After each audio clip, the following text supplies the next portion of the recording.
momentos de haber estado orando, adorando, intercediendo y cantándole al Señor, vamos a pasar, como cada ocasión, a compartir la parte que hoy nos toca de la serie que estamos dando. Ya sabéis que nos encontramos tratando lo que son las 6 líneas maestras para tener una buena vida cristiana. Las 6 líneas maestras que nos van a enseñar a hacer iglesia. En estas semanas anteriores ya estuvimos tratando acerca de la intimidad, estuvimos tratando acerca de la familia, acerca de la evangelización, acerca de la intercesión en la semana anterior. Hoy estaremos con la penúltima de estas 6 líneas maestras, que será la enseñanza, para en la semana que viene terminar con la 6ª y última de estas líneas, que será la obra social. Como os decía, hoy trataremos esta 5ª línea maestra que hemos titulado como enseñanza. Cuando hablo de enseñanza, de lo que estoy hablando es sencillamente de leer la Biblia. Leer la Biblia es imprescindible para tener un sólido fundamento cristiano. ¿Y por qué es tan imprescindible el leer la Biblia para tener un sólido fundamento cristiano? Es tan imprescindible porque podríamos denominarlo de la siguiente manera. Leer la Biblia será sinónimo de conocer a Dios. Dios ha decidido de mostrarnos quién es Él y cómo Él actúa por medio de la Sagrada Escritura. Por lo tanto, la forma de conocer a Dios es por medio de leer la revelación que de sí mismo Él hace en la Escritura. La Escritura es el único medio establecido y legal para poder conocer a Dios.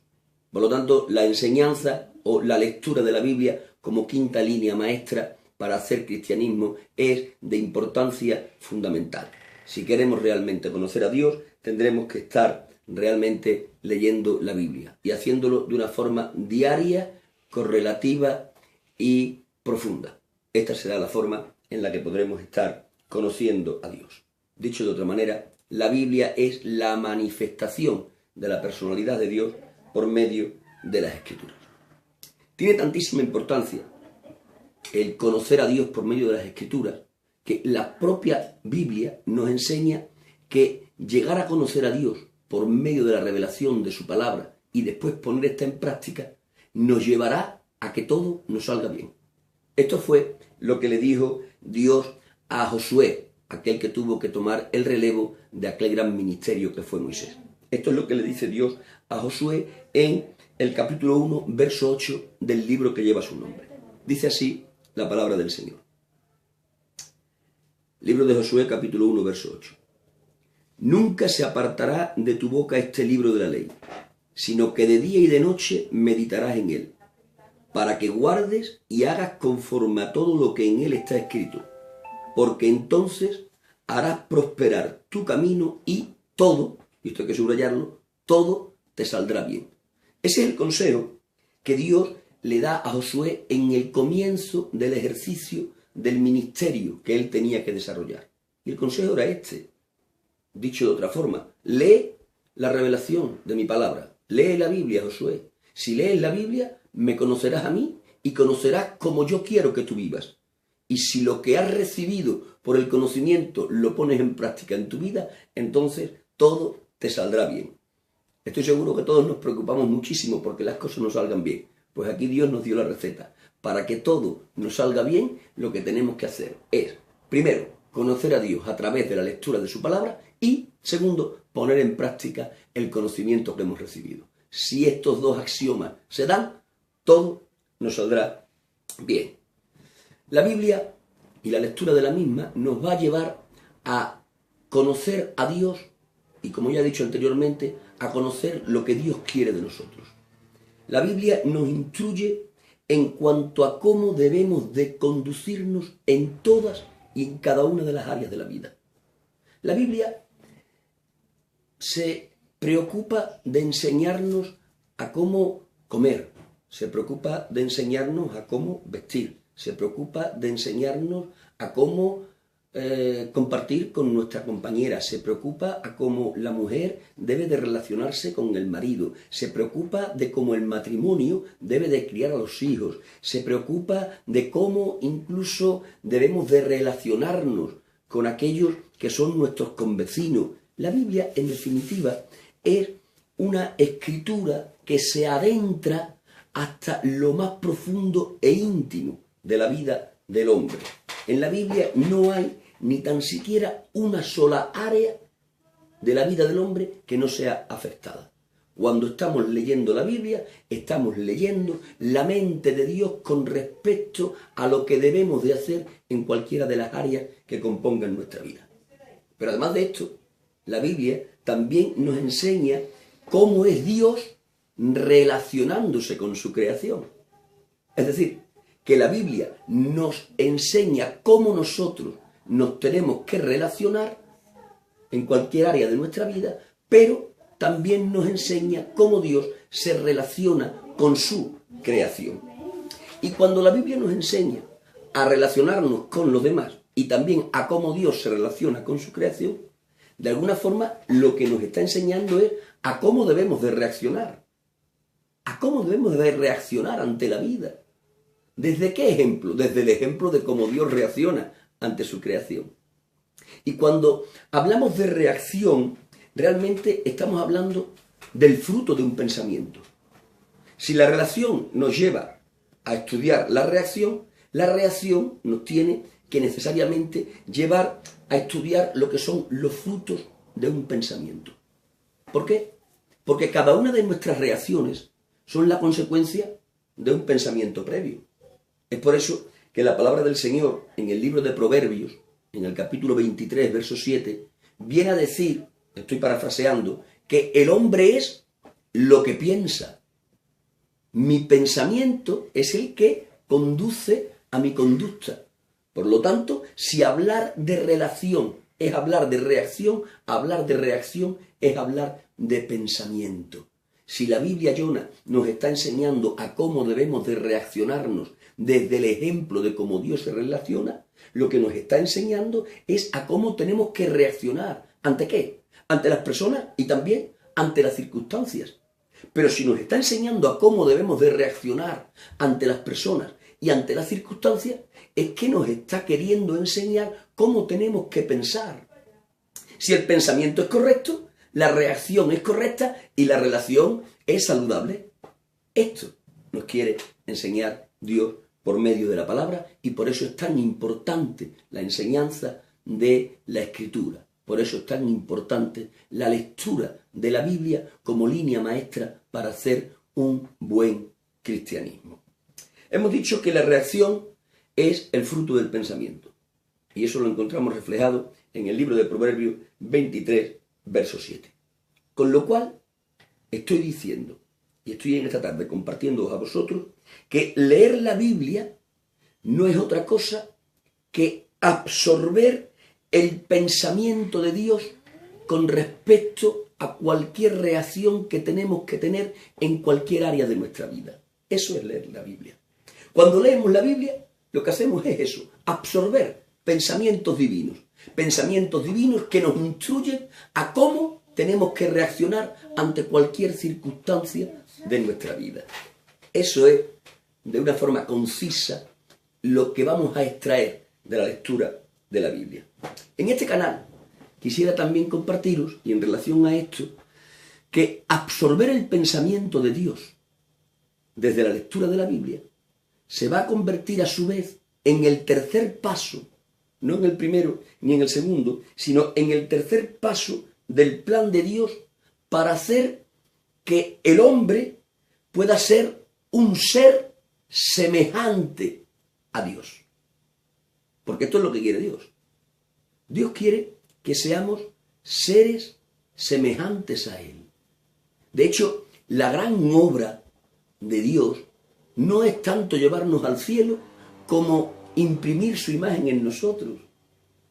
La obra del Señor, en última instancia, lo que pretende es que el carácter de Dios manifestado en Jesucristo se reproduzca en nuestro carácter.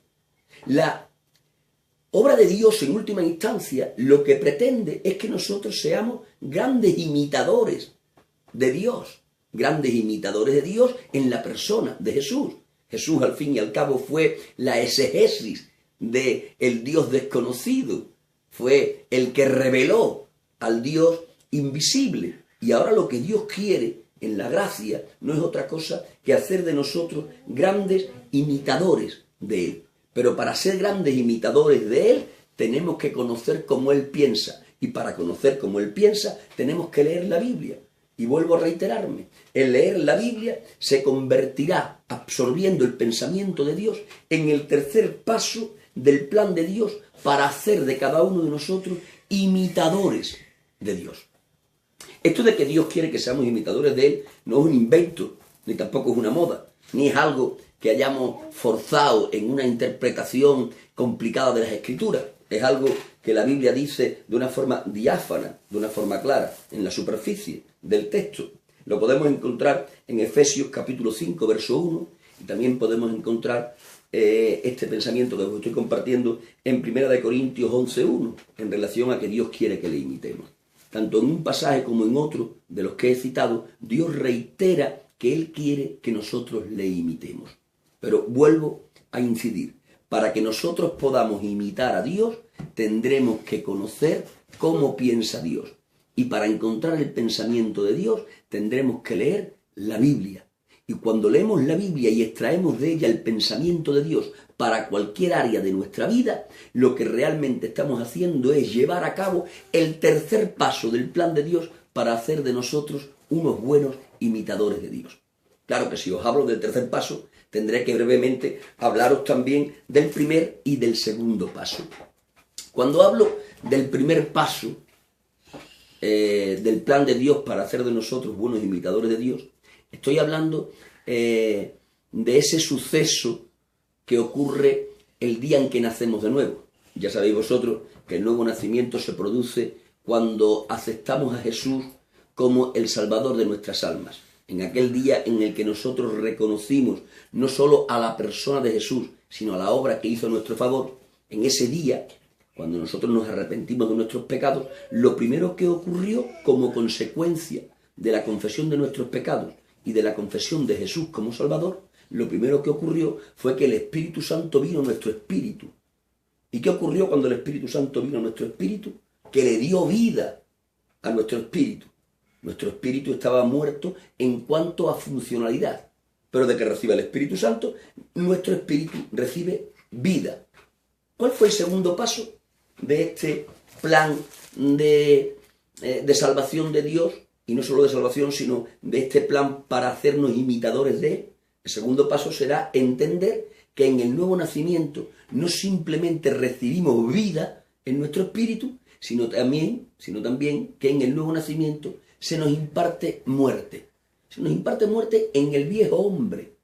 Eso nos enseñó San Pablo, tanto en el capítulo 6 de Romanos como en el capítulo 2 de la carta a los Gálatas. Tanto en un capítulo como en otro, el apóstol San Pablo nos enseña que en el día del nuevo nacimiento no solo se nos imparte vida en el espíritu, sino que además se nos imparte muerte en el alma. Estos dos primeros pasos se reciben por la fe. Por la fe recibimos la vida en el Espíritu, por el Espíritu Santo en nosotros, y por la fe recibimos la aplicación, la impartición de la muerte en nuestro viejo hombre. Pero después de recibir estos dos primeros pasos por medio de la fe, necesitaremos entrar al tercer paso. Y el tercer paso del plan de Dios para que seamos buenos imitadores de Él será renovar el espíritu de nuestra mente. Y renovar el espíritu de nuestra mente tan solo se puede conseguir por medio de la lectura de la palabra del Señor. Cuando hablo de renovar el espíritu de la mente, cuando la Escritura habla de renovar el espíritu de la mente, de lo que realmente nos está hablando es de que debemos de desviar los patrones de pensamiento del viejo hombre para que en su lugar aparezcan los pensamientos o los patrones de pensamiento del nuevo hombre que están impresos en la palabra del Señor. Fijaos bien.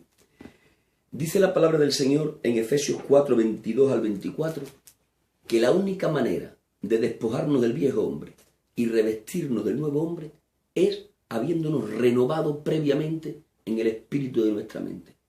Dice concretamente el texto en cuestión: despojaos del viejo hombre, renovaos en el espíritu de vuestra mente y revestíos del nuevo hombre. Entre el despojarse del viejo hombre y el revestirse del nuevo hombre, en el intermedio de esas dos acciones está el renovarse en el espíritu de la mente.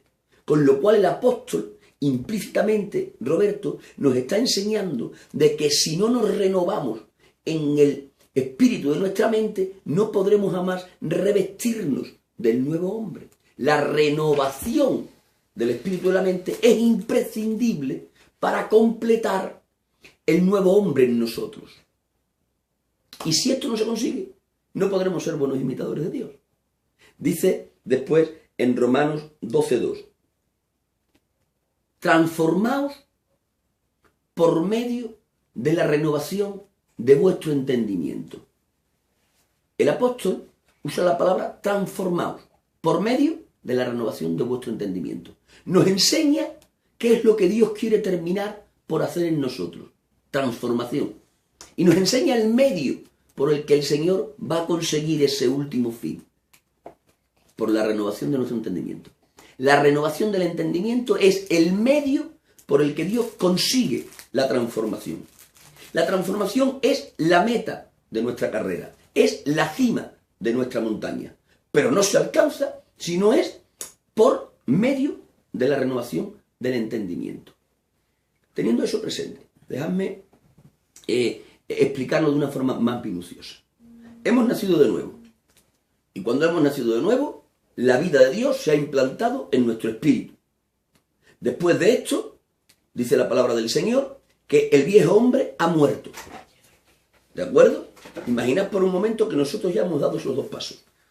Hemos aceptado al Señor como Salvador de nuestras almas y hemos creído firmemente que el Espíritu Santo ha venido a nuestro espíritu. Recordáis, y si no lo recordáis ya os lo digo yo, que el espíritu del hombre muere cuando el hombre peca. Tendríamos que remontarnos a la figura de Adán para comprender bien esto. Cuando Dios ha creado a Adán, dice la Escritura que le ha creado siendo tripartito. ¿Recuerdan? El Señor usó polvo de la tierra, que era la anatomía de Adán. Dice que sobre aquel polvo de la tierra, concretamente en la nariz de aquel muñeco de barro, Dios sopló aliento de vida. Ese es el espíritu del hombre. Y dice el texto que a la fusión del aliento de Dios con la anatomía del hombre, de esa fusión apareció lo que era la vida anímica del hombre, el alma. Por lo cual en el texto de Génesis nos enseña que el hombre es tripartito en su composición, cuerpo, alma y espíritu. Esto no simplemente lo dice el Antiguo Testamento. Esto queda elevado a categoría de doctrina por el apóstol San Pablo en la carta a los tesalonicenses, cuando definiendo la composición del ser humano, dice: y todo vuestro ser, espíritu, alma y cuerpo, sean guardados irreprensibles para la venida de nuestro Señor. El apóstol San Pablo, ahora ahí ya sí, en categoría de doctrina, reafirma lo que Moisés nos contó en Génesis. Reafirma que el ser humano es tripartito, compuesto de espíritu, alma y cuerpo. El orden en el que el apóstol lo ha enumerado no es un orden casual, es un orden de importancia. Él dice que somos espíritu, alma y cuerpo. ¿Y por qué digo yo que este es el orden no casual, sino de importancia? Porque la idea de Dios para el ser humano es que el ser humano sea un espíritu con personalidad que se comunica con el mundo externo por medio de un cuerpo. Eso es lo que quería Dios. El ser humano es un espíritu con personalidad que se manifiesta al mundo exterior por medio de un cuerpo. Por lo tanto, cuando Dios trataba con aquel Adán inocente antes de pecar, cuando Dios trataba con aquel Adán, lo que hacía era que Dios vertía su revelación en el espíritu de Adán. ¿Por qué? Porque el espíritu del hombre es la parte del ser humano diseñada por Dios para tener comunión con él. Dios, cuando viene a tener comunión con el hombre, viene a tener comunión con el hombre en el espíritu. Esto queda confirmado en el Nuevo Testamento.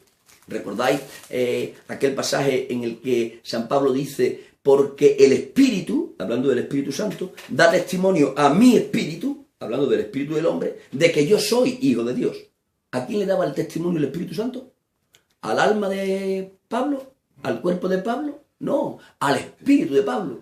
El Espíritu Santo da testimonio a mi espíritu humano de que yo soy hijo de Dios. La relación, la comunicación de ese testimonio del Espíritu Santo estaba en el espíritu de San Pablo. ¿Por qué? Porque es así como lo diseñó Dios.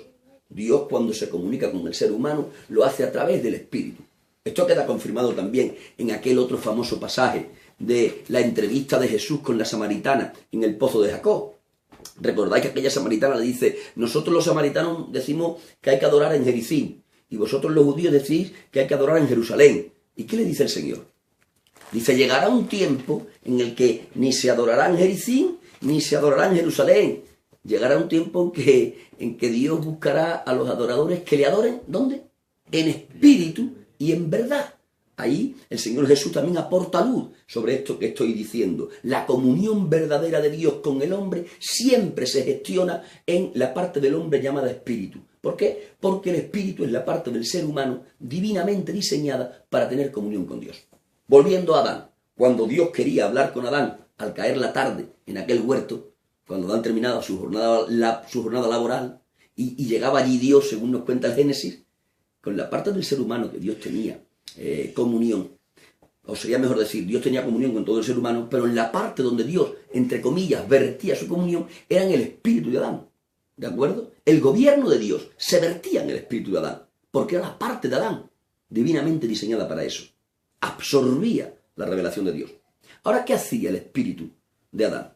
El espíritu de Adán comunicaba esa revelación al alma. ¿Al alma de quién? Del propio Adán. ¿Qué es el alma? La residencia de la personalidad.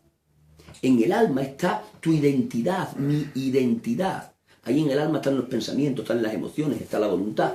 Y el alma tomaba lo que era la revelación de Dios vertida en el espíritu y la aceptaba, se sujetaba a ella. Y entonces el alma se dirigía al cuerpo y le daba las indicaciones para que el cuerpo consumase la obra de piedad, la buena obra que el alma le había dicho, pero que a su vez el alma había absorbido del espíritu. ¿Me pilláis? ¿Cuándo se trastocó todo esto? Cuando el hombre pecó. Cuando Adán peca, ¿qué ocurre? Que muere, ¿no? ¿No le había dicho Dios antes de pecar a Adán: mira, Adán, si algún día pecas, te mueres? Pero qué curioso. Eso se lo dice Dios a Adán en el capítulo 2.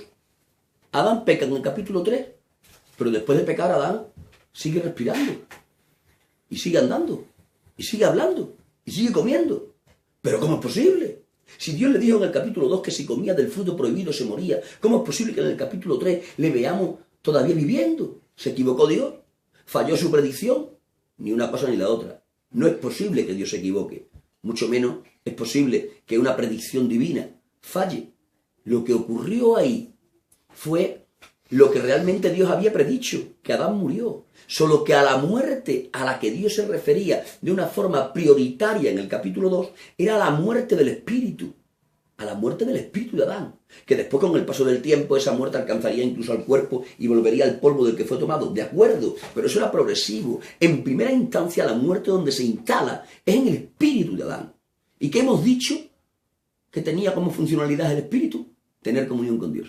Por lo tanto, cuando Adán muere al tomar del fruto prohibido, no habla de la muerte anímica ni física, habla de la muerte espiritual. ¿Y cuál es la muerte espiritual? La incapacidad de comunicarnos con Dios.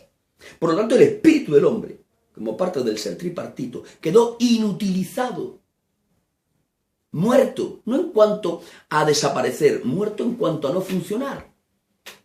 ¿Me seguís? Y cuando el espíritu del hombre queda muerto a su funcionalidad, ahí emerge lo que se ha dado en llamar el gobierno del alma, ¿de acuerdo? A partir de ese momento el alma, los pensamientos, la voluntad, la emoción, la identidad del ser humano, se queda sin gobierno. El alma se queda sin gobierno, empieza a autogobernarse por sí sola. Ahí comienza el autogobierno del alma. ¿Cuál es el problema del autogobierno del alma? El problema del autogobierno del alma es que del alma por sí sola no pueden aparecer intenciones de obras de justicia. Es por eso que después de que el alma indicaba al cuerpo lo que tenía que hacer, siempre lo que indicaba eran obras de impiedad. ¿Qué hace Dios para revertir todo este problema?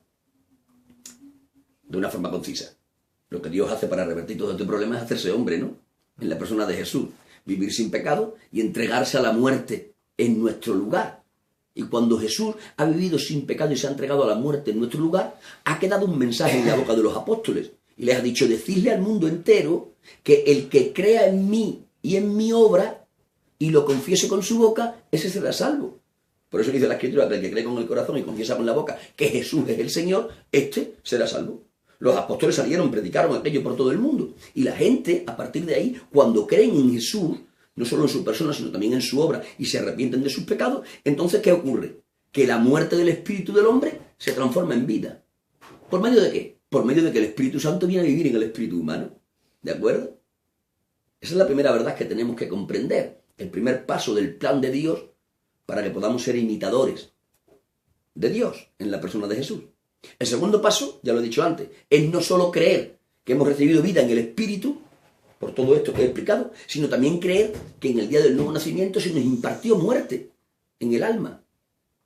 Que eso es lo que la Escritura llama la muerte del viejo hombre. Romanos 6:6, ¿no? Dice San Pablo, sabiendo esto, que nuestro viejo hombre fue crucificado.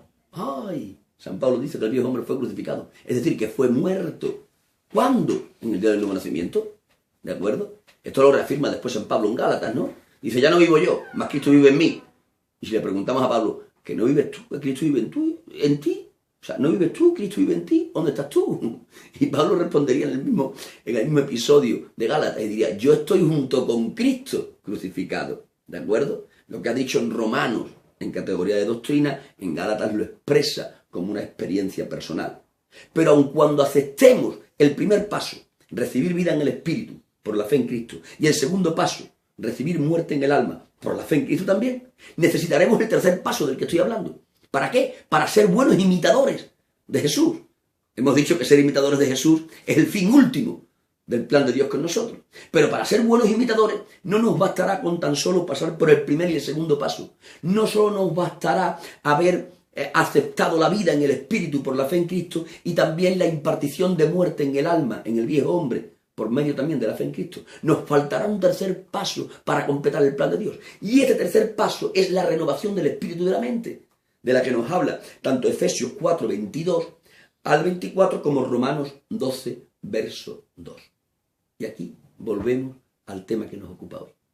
Para renovarnos en el espíritu de la mente, entendiendo que esto no es otra cosa que desplazar patrones mentales del viejo hombre y ocupar en ese lugar patrones mentales de Dios, para que eso ocurra, se necesita leer la Biblia. ¿Por qué? Porque hemos dicho que la Biblia es el semillero de la mente de Dios. La mente de Dios está aquí, en este sagrado libro. Es aquí, en este libro, donde encontramos el pensamiento de Dios para cualquier área de nuestra vida. ¿Queremos realmente, después de haber nacido de nuevo y después de haber creído que el viejo hombre murió, queremos realmente terminar el plan de Dios renovando el espíritu de la mente? Pues entonces necesariamente tendremos que leer. Aquí ya no es una cuestión simplemente de fe. Aquí es fe unida a la obra. Aquí es fe, pero después acción. Hay que creer que esto es así, que la renovación del espíritu de la mente es quitar patrones mentales del viejo yo para sustituirlos por patrones mentales de Dios. Hay que creerlo, pero después no nos podemos quedar simplemente en creerlo. Ahora tenemos que intentar, ¿qué? Absorber esos patrones divinos. ¿Y dónde están? En la Biblia. Por eso mi consejo esta tarde para todos vosotros es aprended a leer diariamente y correlativamente, porque aquí vais a encontrar los patrones de Dios que van a sustituir a los patrones del viejo hombre.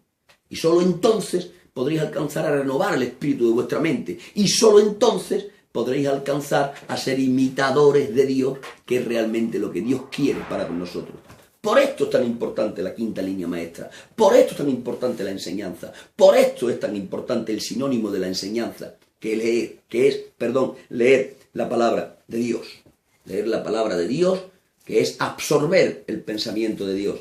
Y absorber el pensamiento de Dios es tener la posibilidad de tomar ese patrón mental y colocarlo en el lugar que estaba el patrón mental del viejo hombre, desplazando a este y sustituyéndolo. Porque, como ya dijimos anteriormente, somos lo que pensamos. Hay que pensar bien para obrar bien. Y para pensar bien, es decir, para pensar como Dios piensa, necesitamos extraer el pensamiento de Dios. Y para extraer el pensamiento de Dios no tenemos otro lugar a donde ir, sino que a la lectura de la sagrada palabra de Dios. Fijaos bien, cuando uno lee la Biblia, ya lo he dicho, pero lo vuelvo a reiterar, en esta tarde tengo la pretensión de que esto quede bien firme en vuestras mentes. Cuando uno lee la Biblia, lo que está haciendo realmente es absorber la idea de Dios. La idea de Dios para el área de la vida que vosotros queráis. Pensad en cualquier área de vuestra vida. ¿De acuerdo? Pensad en cualquier área de vuestra vida. Y en esa área de vuestra vida tenéis un patrón mental. ¿De acuerdo? Un patrón mental heredado de la cultura, o heredado de las circunstancias de vuestra vida, o heredado del ejemplo de vuestros padres. ¿De acuerdo? Los patrones mentales del viejo hombre fluyen o bien de la genética, la enseñanza de los padres, o bien de las circunstancias, hay circunstancias que marcan la vida, o bien de la cultura en la que uno se ha criado, ¿de acuerdo? Son, de alguna manera, las tres fuentes de las que salen los parámetros mentales.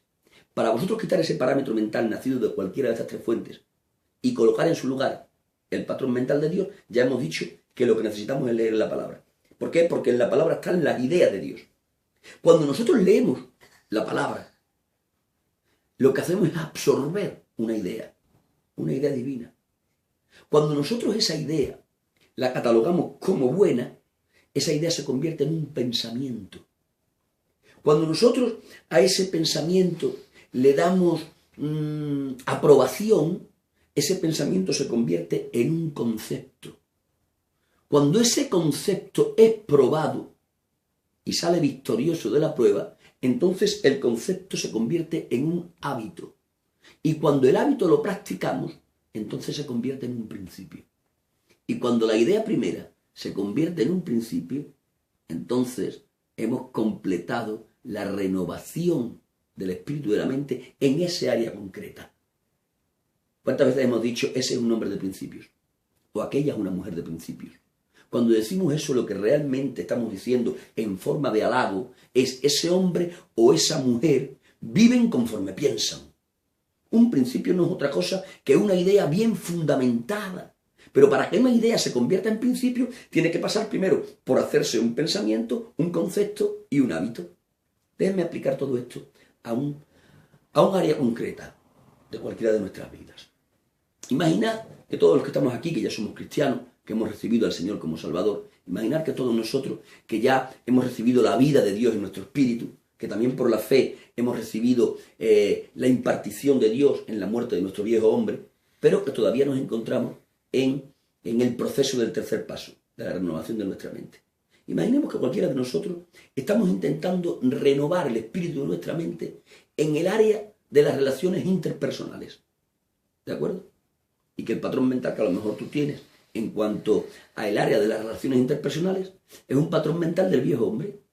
Alguno me podrá decir, pero no hemos dicho que el viejo hombre está muerto en el segundo paso. Digo, sí, el viejo hombre está muerto, pero el patrón mental que el viejo hombre dejó no muere. Los patrones mentales no mueren, se renuevan. ¿Entendéis eso? Para que podáis entender esta parte, y después ya acabo, para que podáis entender esta parte. El viejo hombre muere, pero el patrón mental que el viejo hombre dejó permanece. Para ilustrar esta idea, mirad, mi padre, a mí, por medio del verbo, por medio de predicarme, por medio de hablarme, me creó un patrón mental en un área de mi vida. Me creó un patrón mental en cuanto a mi relación con el sexo opuesto, en cuanto a mi relación con la mujer. ¿De acuerdo? Mi padre me decía desde bien pequeñito, Lolo, a las mujeres se las respeta. ¿De acuerdo? Y esa idea la lanzaba él por medio de aquel mensaje. Entraba por mi oído y se acomodaba en mi mente. Pasaba cualquier otra cosa en la vida y me decía, Lolo, a las mujeres se las respetan. Ese mensaje salía de su boca, entraba por mi oído y se afincaba en mi mente. Y así reiteradamente. Tanto me lo reiteró, ¿de acuerdo? Que aquella idea que él me lanzaba por la palabra y entraba por mi oído, se acabó no solo afincando en mi mente, sino haciéndose un patrón mental. Un patrón mental que regía mi conducta con respecto a las mujeres. Por eso mi conducta con respecto a las mujeres siempre estaba regida por un principio que era el respeto hacia cualquier mujer. ¿De acuerdo? Mi padre ya partió con el Señor. Él murió. Pero el patrón mental que él quedó dentro de mí permaneció. ¿Entendéis? Muere él, pero el patrón mental permanece. Apliquen eso a lo que les estoy diciendo. El viejo hombre ha muerto en nosotros, pero los patrones mentales permanecen. Por eso el apóstol, que entiende mucho de esto, no dice que los patrones mentales mueran. Por eso el apóstol dice, los patrones mentales se renuevan. ¿De acuerdo? Teniendo eso claro, volvamos al ejemplo en el que teníamos, las relaciones interpersonales. Imaginemos que el Jonás es ya un hombre nacido de nuevo, ha decidido aceptar a Jesús como Salvador y por lo tanto entiende que ha recibido vida en su espíritu y que ha recibido muerte en su viejo hombre. Pero claro, está en el proceso de la renovación de los patrones mentales que el viejo hombre dejó en su cerebro. Y ahora está intentando renovar su patrón mental en cuanto a ese área de su vida, las relaciones interpersonales. Imaginemos que a ti te dejaron un patrón mental del viejo hombre en cuanto a las relaciones interpersonales que decía: devuelve tal como te den. Si te dan mal, devuelve mal. Si te dan bien, devuelve bien. Si te golpean, golpea. Si te tratan con violencia, responde con violencia. Imaginemos que ese es el patrón mental que el viejo hombre dejó en ti, heredado a lo mejor de tus padres, o de la cultura en la que vives, o de una circunstancia de tu vida. Por lo tanto, tu reacción, que era el fruto de tu pensamiento en las relaciones interpersonales, siempre sería: te voy a dar lo que me des. Si me golpeas, te golpeo. Si me tratas con violencia, te trato con violencia. Si me maldices, te maldigo. ¿De acuerdo? Era un vis a vis. Lo que me das, te doy. Pero claro, tú ya estás nacido de nuevo. Has recibido vida en tu espíritu. Has creído por la fe que el viejo hombre ha muerto. Pero ese patrón mental sigue estando ahí. Por eso tu reacción no es saludable en las relaciones interpersonales. Pero empiezas a leer la Biblia, que es de lo que estamos hablando hoy, ¿no? El quinto paso, ¿no? O la quinta línea maestra. Y cuando lees la Biblia te topas con un lugar en el que dice: al que te hiera en la mejilla derecha, vuélvele la mejilla izquierda. Al que te maltrate, bien trátalo. Orad por los que os ultrajan. Bendecid a los que os maldicen. En definitiva, te empiezas a topar con pasajes en los que te dicen que tu actitud en las relaciones interpersonales debe de ser devolver bien a cambio de haber recibido mal.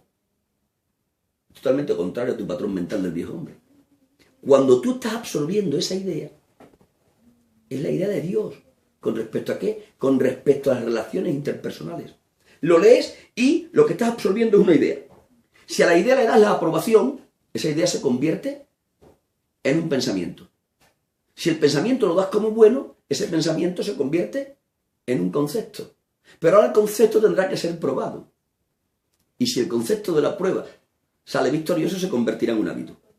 Cuando digo que el concepto tiene que ser probado, es que cuando venga alguien a ti, que ya has absorbido la idea, la has hecho pensamiento y estás en el tercer paso, que es el concepto, vendrá alguien a ti y te tratará con violencia. Estará probando tu concepto. Si tú ante el maltrato devuelves bien trato, entonces el concepto en su prueba ha salido exitoso. Y ahora ya entrarías a la cuarta parte, que sería el hábito. Cuando el concepto es probado y sale victorioso, entonces el concepto se convierte en hábito. Y cuando el hábito lo repites, y mañana viene otro y te golpea en la mejilla derecha y le das la izquierda, y mañana viene otro y te injuria, pero tú ruegas en favor de él, y pasado mañana viene otro y te maldice, pero tú le bendices, ese hábito, que es la práctica de la victoria del concepto, se convierte en un principio. Y cuando la idea primera se convierte en un principio, entonces esa parte de tu vida tiene un patrón mental tan arraigado que siempre te vas a conducir en las relaciones interpersonales conforme al pensamiento de Dios plasmado en la Biblia. Ahí ya renovaste el patrón de tu mente. ¿De acuerdo? Eso aplícalo ahora a todas las áreas de tu vida. Y así es como conseguirás ser un buen imitador de Dios.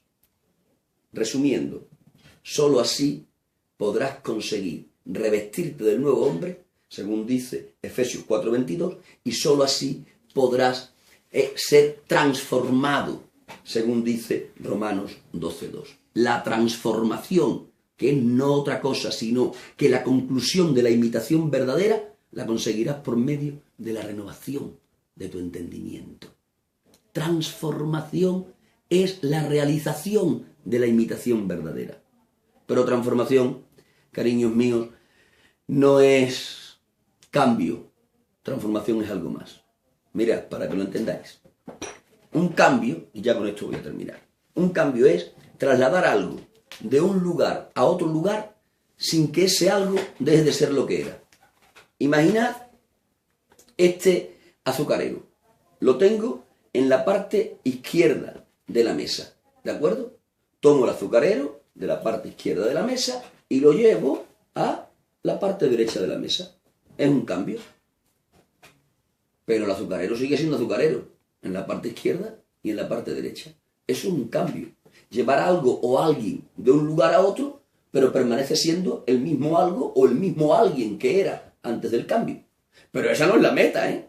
Esa no es la cima. La cima de la verdadera imitación no es cambio, es transformación. ¿Y qué es una transformación? Una transformación es llevar a algo o a alguien de un lugar a otro y en el proceso deja de ser el algo o el alguien que era. Para que lo entendáis, los gusanos de seda. Yo soy de la generación de los gusanos de seda. En mi niñez tomábamos gusanos de seda. ¿Un gusano qué es? Un gusano es un insecto que se arrastra por la tierra. Y que como no seas aficionado a coleccionarlos, crea repulsa. ¿De acuerdo? Un gusano es algo que se arrastra por la tierra o algo, un insecto que se arrastra por la tierra y que crea repulsa, excepto aquellos que nos gustaba coleccionarlos. Pero normalmente a la gente le creaba repulsa. Se arrastraban por la tierra y creaban repulsa. Pero cuando tú cogías el gusano, lo metías en una caja de zapatos y el gusano hacía un envoltorio alrededor de sí, pasaba el tiempo que tenía que pasar, aquel envoltorio se rompía y lo que salía de allí ya no era un gusano, era una mariposa. Esto era transformación. Porque en el cambio dejó de ser lo que era para ser algo completamente distinto. ¿Qué era? Un insecto que se arrastraba por el suelo y creaba repulsa. ¿Qué es ahora? Ahora es un animalillo que vuela, no se arrastra, y que no crea repulsa, crea admiración. ¿Ven? Eso es transformación. Dejar de ser lo que era para ser algo totalmente distinto. Lo que Dios está buscando en nosotros es una transformación. La transformación es la consumación de la imitación verdadera. Pero para que eso suceda, tendremos que pasar por el primer paso del plan de Dios, recibir vida en nuestro espíritu, por el segundo paso del plan de Dios, aceptar por la fe la impartición de muerte en nuestro viejo hombre y llegar hasta el tercer paso de Dios, renovar el espíritu de nuestra mente. Y para entrar en este tercer paso necesitamos conocer la mente de Dios. Y para conocer la mente de Dios necesitamos leer las Escrituras, porque vuelvo a reiterar, las Escrituras son las que contienen la mente de Dios.